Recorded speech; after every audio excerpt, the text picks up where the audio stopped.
Good morning students. हम पढ़ रहे थे पार्ट 5 फ्लोरेंस नाइटिंगेल। हमने पाठ यहाँ तक पढ़ लिया था। पाठ में हमने पढ़ा था कि एक छोटी सी बच्ची जब स्कूल से लौट रही थी तो उसने गली के नुक्कड़ पे एक छोटी सी बिल्ली को देखा। उस बिल्ली को चोट लगी हुई थी, उसकी एक टांग घायल थी। तो बच्ची जो है बिल्ली को अपने घर ले आती है, वहाँ उसकी पट्टी बांधती है, उसकी सेवा करती है जब तक बिल्ली ठीक नहीं हो जाती है। तो ये बच्ची कौन थी? ये बच्ची थी फ्लोरेंस नाइटिंगेल। इनका जन्म हुआ था 12 मई 1820 में। कहाँ पर? इटली में। उनका हृदय जो है बचपन से ही बड़ा कोमल था। किसी को भी दुखी देखती थी तो वो खुद दुखी हो जाती थी। किसी को भी बीमार देखकर उनकी सेवा करने में जुट जाती थी। और वो क्या बनना चाहती थी बड़ी होकर? उन्होंने अपने जीवन का उद्देश्य बनाया था कि वो नर्स बने। तो उन्होंने अपने माता पिता से आज्ञा मांगी, अनुमति चाही कि भाई वो नर्स बन जाए, लेकिन माता पिता ने उनको आज्ञा नहीं दी, जिसे सुनकर वो बहुत ही उदास हुई। माता पिता को उनके दृढ़ निश्चय के आगे झुकना पड़ा और उन्हें अनुमति मिल गई। क्या बनने की अनुमति मिली? नर्स बनने की। तो चलिए आगे पढ़ते हैं। आज फ्लोरेंस ने अस्पतालों में जाकर नर्स का कार्य किया। जब वो नर्स बन गई तो वो नर्स का काम उन्होंने शुरू कर दिया। काम के प्रति उसकी लगन को देखकर उसे लंदन में नर्स संस्थान का अध्यक्ष बना दिया। जो नर्स संस्थान थी उसका उन्हें अध्यक्ष, उनका हेड बना दिया गया। सभी उसके काम की बड़ी प्रशंसा करते थे। बहुत ही मेहनत और बहुत ही लगन के साथ वो अपना काम करती थी, जिसके कारण उनके काम की बड़ी प्रशंसा होती थी। उन्हीं दिनों इंग्लैंड को एक युद्ध का सामना करना पड़ा। युद्ध में घायल सैनिकों को अस्पताल में लाया जाने लगा। वहाँ पर युद्ध की स्थिति बन गई और इंग्लैंड में युद्ध हुआ। युद्ध में जो घायल सैनिक थे उनको अस्पताल ले जाया जाने लगा। गंभीर रूप से घायलों को स्कूटारी स्थित अस्पताल में भर्ती कराया गया। जो गंभीर रूप से घायल थे जो सैनिक, उनको स्कूटारी एक जगह है, वहाँ पे जो एक अस्पताल था वहाँ पर ले जाया जाता था जो ज़्यादा घायल थे।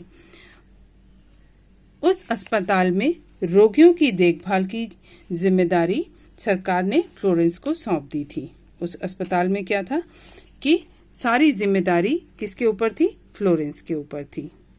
जो रोगियों की देखभाल करना था उसकी जिम्मेदारी फ्लोरेंस को सौंप दी थी। इस अस्पताल में रोगियों की सेवा और देखभाल का उचित प्रबंध नहीं था। वहाँ पे जो रोगी आते थे उनकी सेवा और देखभाल का कोई बढ़िया प्रबंध नहीं था। लेकिन फ्लोरेंस ने अपनी कोशिशों से वहाँ पे सारी चीज़ें उपलब्ध कराईं। फ्लोरेंस ने अपने प्रयत्नों से रोगियों को ज़रूरी सुविधाएं उपलब्ध कराईं। जो जो उनकी ज़रूरत की चीज़ें होती थी वो सब वहाँ पर मंगवाई उन्होंने।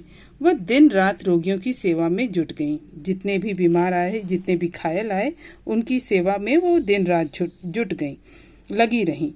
वह स्वयं प्रत्येक रोगी से मिलती थी, खुद जाती थी हर एक रोगी से मिलने के लिए। अस्पताल में बिजली का प्रबंध नहीं था। वहाँ पर जो है लाइट आती जाती रहती थी, इसलिए वो रात को हाथ में लैंप लेकर रोगियों के पास जाती थी। दिन में मिलने जाती थी, वहाँ पे कोई अच्छा प्रबंध नहीं था, तो रात में अंधेरे में वो अपना हाथ में क्या लेकर जाती थी? लैंप लेकर जाती थी, रोगियों के पास जाती थी। रोगी उसे देखते ही पीड़ा भूलकर मुस्कुरा उठते थे।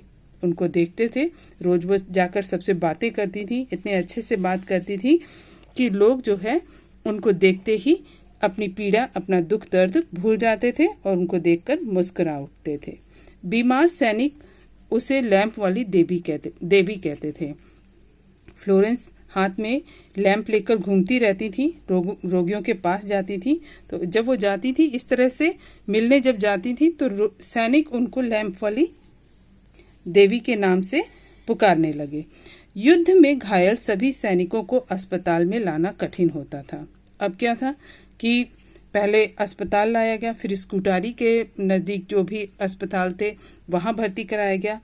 अब जितने घायल और सैनिक होते थे सबको तो अस्पताल लाना मुमकिन नहीं था, बहुत कठिन होता था।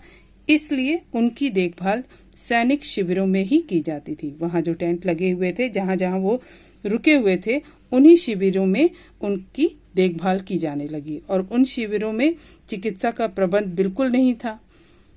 वहाँ तो सिर्फ ये लोग गए थे लड़ने के लिए, युद्ध लड़ने के लिए, और वहाँ जो टेंट बनाकर वहाँ उसमें रहते थे, लेकिन वहाँ कोई चिकित्सा का प्रबंध नहीं था। इन शिविरों में चिकित्सा प्रबंध न के बराबर था, वहाँ कोई इलाज नहीं हो पाता था। लेकिन क्या था, फ्लोरेंस नाइटिंगेल स्वयं लड़ाई के मैदान में गई। वो लड़ाई के मैदान में भी चली गई, अस्पताल में भी जाती थी, शिविरों में लोगों से मिलती भी थी, रोगियों से मिलती थी, और फिर जहाँ लड़ाई हो रही थी उसी मैदान में वो चली गई और वहाँ उसने शिविरों में सैनिकों की चिकित्सा का उचित प्रबंध किया। जो शिविर बने हुए थे, छावनी थी सैनिकों की, वहाँ पर उन्होंने जो भी इलाज के प्रबंध करने थे वो सारी चीज़ें उपलब्ध कराई। रात दिन लगातार काम करने से उसका शरीर कमज़ोर हो गया। वह इंग्लैंड लौट आई। उसे इंग्लैंड के शासक किंग एडवर्ड ने सार्वजनिक रूप से सम्मानित किया। अब वो दिन रात लोगों की सेवा करती रहती थी, अपनी ओर बिल्कुल ध्यान नहीं देती थी। उनका शरीर लगभग कमज़ोर हो गया था। फिर वो वापस लौट आई। कहाँ? इंग्लैंड। और इंग्लैंड के जो शासक थे, राजा थे, किंग एडवर्ड ने उन्हें सार्वजनिक रूप, सार्वजनिक मतलब सभी के सामने, सबके सामने उनको सम्मानित किया। उसका नाम सारे संसार में प्रसिद्ध हो गया। किसका नाम? फ्लोरेंस नाइटिंगेल का नाम पूरे संसार में मशहूर हो गया। फ्लोरेंस नाइटिंगेल को विश्वास था कि मनुष्य की सेवा ही भगवान की सच्ची सेवा है। अगर आप इंसान की सेवा करते हो, दुखी बीमार लोगों की सेवा करते हो, तो वो भगवान की सेवा के बराबर है।